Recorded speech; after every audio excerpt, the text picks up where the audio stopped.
Hey friend, welcome back to Bible Tract Echoes. I'm Micah McCurry, your host. Today we conclude a thought we began just a few days ago on playing with fire. I'm going to ask you if you would to shut off the distractions, to tune your mind. I realize some of you are listening on found time. You're washing the dishes, you're getting the kids ready for school, or you're at work on your lunch break, whatever it may be. Maybe you're not able to fully tune in, but I'd encourage you, as you're able, to tune in to what God has for us. We're in the book of Leviticus, chapter number 10. We've given some background, a lot of context to this point, but Leviticus chapter 10 and verse number 1, and Nadab and Abihu, the sons of Aaron, took either of them his censer and put fire therein and put incense thereon and offered strange fire before the Lord, which he commanded them not. This is fire that, not that he necessarily said not to, it's fire he didn't ask for, and we're going to get to that in just a moment here. What happened to them? They died. This came, Nadab and Abihu's error, came right on the heels of the consecration of the tabernacle, an amazing edifice, beautiful to look at, place where God's glory showed up, and God sent fire down at the tail end of chapter number 9 to burn up the burnt offering and to show his power and to maybe show his approval. Immediately after, Nadab and Abihu, the sons of Aaron, the priests, these young men, I talked about this previously, they were saved from slavery, saved from starvation, saved from slaughter. They were sanctified to service. They had the standards settled. They knew what they were supposed to do. Ignorance was no excuse. They had seen the sovereign. They saw God. But yet, it wasn't enough apparently. Why?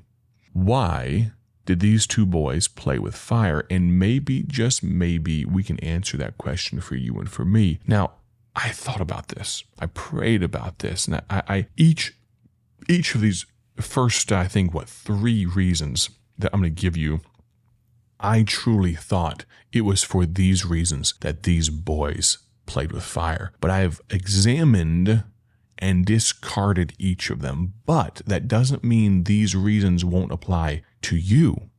Why did these boys play with fire? These young men, these priests. I wonder if it was the hypocrisy of heroes.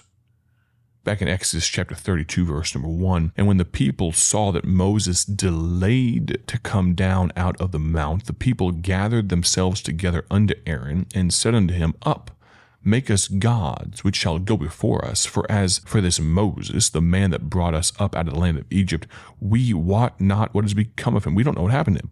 And Aaron said unto them, Break off the golden earrings, which are in the ears of your wives, of your sons, of your daughters. Bring them unto me. And all the people brake off the golden earrings, which were in their ears, and brought them unto Aaron. And he received them at their hand, and fashioned it with a graving tool, after he had made it a molten calf. And they said, These be thy gods, O Israel, which brought thee up out of the land of Egypt. Hypocrisy of heroes. You know, there have been times, I told you previously this week, my dad was in the military. We moved 8 times in 18 years. Every place we went to, we found a good Bible-believing church. My dad, as soon as he found out from the military, from the army, where we were going, he started scoping out churches, and he'd narrow it down by phone call. This was back in the day when you had to make a phone call, and he'd talk to the pastor. He'd narrow it down to the 2 or 3 most likely candidates, and then we'd go visit each of those churches, a Sunday morning, a Sunday night, and a Wednesday night service. At each of those churches, we wanted to give each of them a fair shake. And then he and my mom would pray about it. They'd ask our opinion. Our opinion didn't mean much as kids, but they would ask our opinion. And because they weren't in the Sunday school classes, they want to know what we had to say. And so they truly would, I say in jest that our opinions didn't mean much. They would ask us, especially as we got older, what'd you think of that church? What'd you think of the preaching, the singing, the music?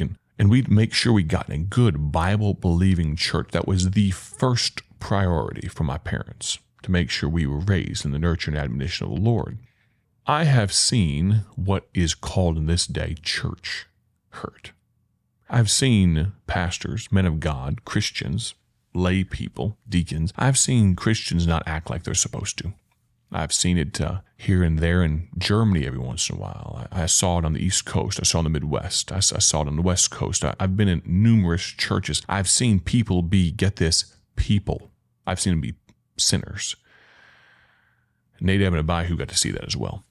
They came out of Egypt following their dad. And what do you think these boys were thinking as their dad fashions a golden calf because Moses has been gone a little bit too long?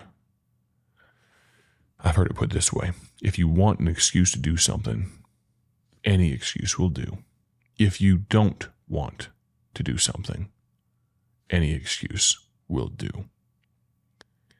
Hypocrisy of heroes. But I don't see in Leviticus chapter 10 that it was the hypocrisy of heroes that caused Nadab and Abihu to do what they did. It would make sense to me, but I don't have any biblical basis for it. It would be conjecture. It could be that they were bitter. It could be, but I don't believe that was the case. Maybe it's true for you, though. Maybe you've had heroes let you down. Maybe you've seen them be people. A man of God is a man at best. We're just men with feet of clay, women with feet of clay. We are imperfect, and I will be. If my children think I'm perfect, I would hate that, because one day they're going to get disillusioned and they're going to find out they were disastrously wrong. Their daddy is not perfect. I have apologized to my children on numerous occasions.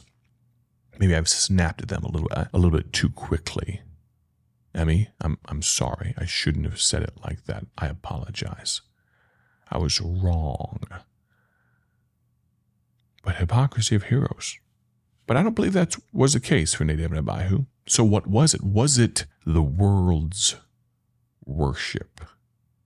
Oh, this one would preach well. I would love for it to be this. I would love for it to be the fact that Nadab and Abihu were exposed to the worship of Egypt. Exodus chapter 7 and verse number 8. They were probably old enough. Now here they are. They're supposed to be the Lord's priests. They're supposed to be the children of God. They're supposed to be serving God God's way. But they had very likely been old enough to experience what the world had to offer when it came to worship. And it makes a little bit of sense. I could understand someone defending this, but truthfully, I don't believe it was the case for Nadab and Abihu. They offered strange fire, yes, but nowhere in Scripture does it say, at least that I've seen, I've read these passages through, that Nadab and Abihu were offering strange fire because that's what the Egyptians did. I don't think I can connect the two, but that doesn't mean it's true for you.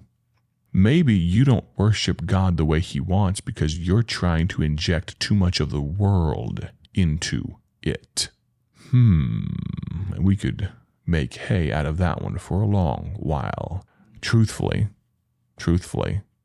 I wish I had the time to give a full study at this moment tied into this on the dangers of the world's worship. But again, I don't believe that's the case for Nadab and Abihu, and so I'm not going to wax eloquent. It would be easy to tell teenagers, you need to not listen to that kind of music, even though it says it's Christian in the title, and it'd be easy to preach that here, but I don't believe that's the application that I can make, because I don't believe that was the reason Nadab and Abihu did what they did. They played with fire, but I don't know that it was the hypocrisy of heroes. Maybe it played a role. I can't say that with certainty. Maybe the world's worship was part of it, but I can't say that with certainty. I'm not going to be loud or the Bible is quiet. Maybe it was people problems. Exodus 18. Think about Moses, Aaron, how busy they must have been, shepherding 2.5+ million people around the desert. Maybe it was family friction. Remember Miriam? I guess that would be their aunt, right? Aaron and Moses' sister, saying some foolish things about Moses. You ever seen family fights in church? Yeah, it's sad, isn't it? We're supposed to be Christ-like, and then we see things like that. Our children see things like that. What a bummer. It doesn't quite encapsulate what a sad thing it is. But I don't see in Exodus chapter number 10 that Nadab and Abihu offered strange fire, that they played with fire, that they sinned because of family friction, because of people problems, because of the hypocrisy of heroes or because of the world's worship. I couldn't preach that with good conscience. I believe they didn't walk in. I don't think they walked in incredibly rebelliously and tried to subvert what God wanted. No, I think it's more painful than that. Look at it again.